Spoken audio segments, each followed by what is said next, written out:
જય શ્રી કૃષ્ણ. મારી ચેનલમાં તમારું સ્વાગત છે. હું આજે લઈને આવી છું વેજીટેબલ સેન્ડવિચ બનાવવાના છે. કોઈપણ શાકભાજીનો ઉપયોગ કરીને તેના માટે આપણે પહેલાં એક ચટણી તૈયાર કરીશું. લીલા મરચાં 10-15 નંગ જેવી રીતે તમારે તીખું ખાવું હોય એ રીતે ચટણીનો ઉપયોગ કરી શકો છો. અને અંદર આપણે 2 થી 4 કળી લસણ ઉમેરવાના છે કે સ્પાઈસી ચટણી તૈયાર કરવાના છે, એટલે મરચાંનો ઉપયોગ વધારે કર્યો છે. અને હવે આદુનો ટુકડો, હવે એની અંદર આપણે ધાણા ઉમેરી દઈશું. હવે સંચળ પાવડર ઉમેરવાનો છે, એને આપણે પીસી લઈશું. અહીંયા મેં એક બાઉલ લીધું છે, એની અંદર મેં કાકડી ઉમેરી છે. એક નાની કાકડી લીધી છે, એને છોલીને તૈયાર કરી છે ઝીણી ઝીણી. અને ગાજર લીધું છે, કોઈ પણ વેજીટેબલ તમે લઈ શકો છો. આમાં શિમલા લીધું છે, શિમલા મરચાંને પણ ઝીણા ઝીણા ટુકડા કરીને લીધા છે.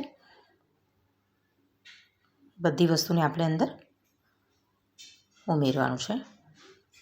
હવે કોબીજ લીધો છે, એ પણ મેં અડધી વાટકી લીધું છે. જે ક્વોન્ટિટીમાં તમારે બનાવવું એ ક્વોન્ટિટીમાં તમે લઈ શકો છો. અને કાંદા લીધા છે, એ પણ મેં મીડિયમ સાઇઝમાં 2 કાંદા લીધા છે. હવે આપણે સંચર પાવડર ઉમેરીશું અને સેન્ડવિચનો મસાલો ઉમેરીશું, અડધી ચમચી ગરમ મસાલો અને લીલી ચટણી ઉમેરી દેવાના છે. હવે આ બધાને આપણે મિક્સ કરી લઈશું. અને 2 ચમચી આપણે દહીં ઉમેરવાનું છે, કે આજે આપણે દહીંની સેન્ડવિચ તૈયાર કરવાના છે. વેજીટેબલ સેન્ડવિચમાં દહીંનું મિશ્રણ તૈયાર કરવાનું છે. તો આવી રીતે બધું આપણે તૈયાર કરી લીધું છે. હવે હું અહીંયા એક બ્રેડ લઈશું આવી રીતે, અને બ્રેડની કિનાર છે એ આપણે કટિંગ કરી લેવાની છે.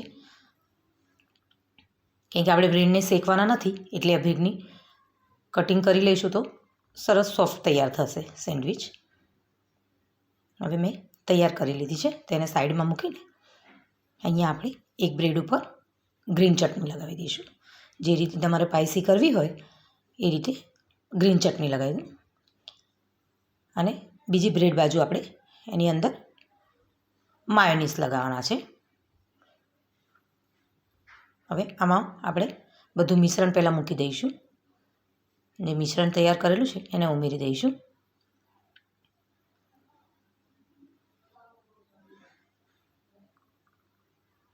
હવે આવી રીતે બજારમાં માયોનીઝ મળે છે, એ માયોનીઝ લીધું છે મેં, અને એને આપણે બીજી બ્રેડ પર માયોનીઝ લગાવી દઈશું. આવી રીતે લગાવીને સરસ તૈયાર કરી લેવાની છે. હવે બીજી તરફ આપણે એને ઢાંકી દઈશું.